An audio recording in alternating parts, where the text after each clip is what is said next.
Hello friend, पिछले video में हम लोग ने एज रिलेटेड प्रॉब्लम को किया था। उसके साथ हम लोग ने उसका ट्रिक भी जाना था। ठीक है, तो इसमें भी हम लोग एक शॉर्ट ट्रिक जानेंगे जो एज से रिलेटेड है और बहुत इंपॉर्टेंट है ये कंपटीशन पॉइंट ऑफ व्यू से। ठीक है, तो हम लोग देखते हैं कि क्या दूसरा मेथड करता है और उसके हिसाब से हम प्रॉब्लम भी करेंगे ताकि पता चल सके कि क्या वो ट्रिक कर रहा है। ठीक है, तो दूसरा ट्रिक ये है कि if the sum of present age of X and Y is small a years.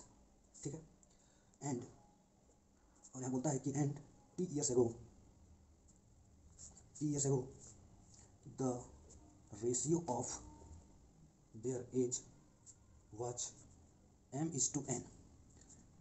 ठीक है, देन अगर ये ट्रिक बोल रहा है कि if sum of the present जो एज है, अभी लोग का जो प्रेजेंट एज है, उन लोग का अगर सम निकाला जाए दोनों का एज का तो वो ए ईयर्स निकलता है। ठीक है, ए ईयर्स निकलता है। और टी ईयर्स एगो, अगर टी ईयर्स मतलब कुछ टी ईयर्स कुछ भी हो सकता है, 3 साल 5 साल 10 साल। ठीक है, तो 10 साल या टी ईयर्स यहाँ आर्बिट्रेरी लिया गया है कि T years ago the ratio of their age was m/n। Then अगर बोलेगा कि find the present age of X, तो हम लोग कैसे निकालेंगे? तो therefore present age of X equal to होगा n minus m into T plus m into A by m plus n years.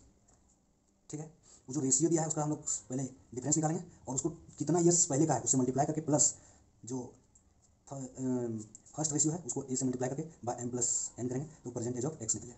ठीक है, नाउ अब बोलेगा कि प्रेजेंट एज ऑफ वाई क्या होगा। ठीक है, तो प्रेजेंट एज ऑफ वाई होगा, इसको बस यहीं से हम लोग कर सकते हैं m minus N into T plus जिस तरह हम लोग पहला मेथड में किए थे plus N a by m plus n years. ठीक है, अगर जो पहला मेथड जो देखा होगा उसके लिए कोई दिक्कत नहीं होगा, ये बहुत आसान सा ट्रिक है। ठीक है, तो प्रेजेंट एज ऑफ एक्स यहाँ से हम निकालेंगे दोनों का रेशियो का डिफरेंस इंटू कितना ईयर्स पीछे का दिया हुआ into T plus M a by दोनों का सम। ठीक है, उसी तरह से हम लोग वाई का भी निकालेंगे m minus N into T plus N a by m plus N.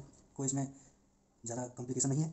तो हम लोग इससे रिलेटेड एक एग्जाम्पल भी कर लेते हैं। ठीक है, जैसे कि एग्जाम्पल है कि if the sum of present age of X and Y is 40 years. ठीक है, यहाँ हम लोग कुछ भी ले सकते हैं। एक्स और वाई में हम लोग किसी का भी नाम ले सकते हैं, राम मोहन श्याम एंड मोहन, कुछ भी, राम एंड लक्ष्मण, कुछ भी हम लोग को भी नाम लेते हैं। हम लोग आर्बिट्रेरी एक उसका बस कॉन्वर्सेशन के लिए एक्स एंड वाई ले रहे हैं जिसका सम ऑफ एज क्या है 40 ईयर्स। ठीक है, एंड 4 ईयर्स एगो। ठीक है, कोई भी एग्जाम्पल ले ली कि 4 साल पहले the ratio of their age was, ratio of their age was, हम लोग यहाँ कुछ भी ले लेते हैं, कोई भी ले सकते हैं, कोई भी रेशियो 3:1 या 2:1 2:3 कुछ भी। ठीक है, हम लोग छोटा सा लिए 3:1। देन तो हम लोग यहाँ से फाइंड करने को रहा है, find the present age of X and Y. ठीक है, दोनों का सम दिया हुआ है, दोनों का प्रेजेंट एज का सम दिया हुआ है 40 ईयर्स और कितना साल पीछे निकालना है 4 साल। ठीक है, मैं कुछ भी ले सकते हैं, 4 साल 10 साल 15 साल 20 साल कुछ भी। और उन लोग का दोनों का रेशियो जो है 4 साल पहले क्या था 3:1 था। तो अभी प्रेजेंट एज दोनों को हम लोग को निकालने के लिए बोल रहा है। ठीक है, तो हम लोग यहाँ से बस फॉर्मूला पुट करेंगे और आंसर निकालेंगे। देयरफॉर सॉल्यूशन हम यहाँ से देखते हैं। प्रेजेंट एज ऑफ एक्स का फॉर्मूला क्या था, यहाँ हम लोग देखेंगे n minus M into T plus M a by m plus n years होता है। ठीक है, तो n हम लोग के पास कितना है 1 है ना, n कितना है हम लोग के पास 1 माइनस m कितना है फर्स्ट रेशियो 3 और कितना साल पीछे दिया हुआ है तो 4 प्लस m कितना है 3 और a कितना हुआ है, a यानी sum of the present age into 40 by sum of the ratio 3 + 1 years. ठीक है, तो यहाँ से कितना आएगा, यहाँ से -2 आ जाएगा इंटू 4 प्लस इसको मल्टीप्लाई करेंगे कितना आ जाएगा 120 बाय 3 + 1 4 ईयर्स। ठीक है, तो यहाँ से मल्टीप्लाई करेंगे कितना आएगा -8 प्लस 120 बाय 4 ईयर्स। ठीक है, तो यहाँ से कितना आ गया 112 बाय 4 ईयर्स।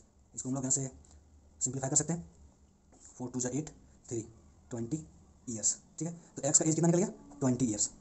नाउ अब हम लोग देखेंगे प्रेजेंट एज ऑफ वाई। ठीक है, एक्स का तो निकाल लिया, अब उसी तरह हम लोग क्या करेंगे वाई का भी हम लोग कैलकुलेशन करेंगे। ठीक है, तो इसका हम लोग फॉर्मूला जानते हैं क्या होता है, यहाँ से हम लोग देख लेंगे m minus N into T plus N a by m plus N years. ठीक है, बस फॉर्मूला को लेना है और वैल्यू पुट करना है, आंसर आ जाएगा, कोई ज़्यादा कॉम्प्लेक्सिटी है नहीं। ठीक है, तो हम लोग के पास फॉर्मूला है, हम यहाँ से देख लेंगे क्या है m minus N into T plus N a by m plus N years. ठीक है, m है m minus N into T plus N a by m plus N years. ठीक है, अब हम लोग यहाँ से वैल्यू पुट करना है, तो m यहाँ कितना था हमारे पास, हम यहाँ लिख लेते हैं साइड में ताकि आसानी होगा। ठीक है, m है 3, n है 1, t है 4 और कुछ है नहीं। ठीक है, 3 वेरिएबल है। देखो m कितना यहाँ से ले लेंगे 3 माइनस n कितना है 1 इंटू टाइम जो कितना सा पीछे था हम लोग का रेशियो 4 प्लस n 1 और ये हम लोग यहाँ लिखने बोल रहे हैं, ये कितना है 40 ईयर्स। ठीक है। तो यहाँ कितना हो गया a 40 by M plus one 3 + 1 years, ठीक है। आगे इसको हम लोग सिंप्लीफाई करेंगे, 3 - 1 2 × 4 प्लस 41 × 40 40 हो गया बाय 3 + 1 4 ईयर्स, ठीक है। यहाँ से हम लोग इनको कैलकुलेट कर देंगे 8 + 40/4 ईयर्स इसको लिख सकते हैं 48/4 ईयर्स इक्वल टू 12 ईयर्स, ठीक है। बहुत आसान था। Thank you.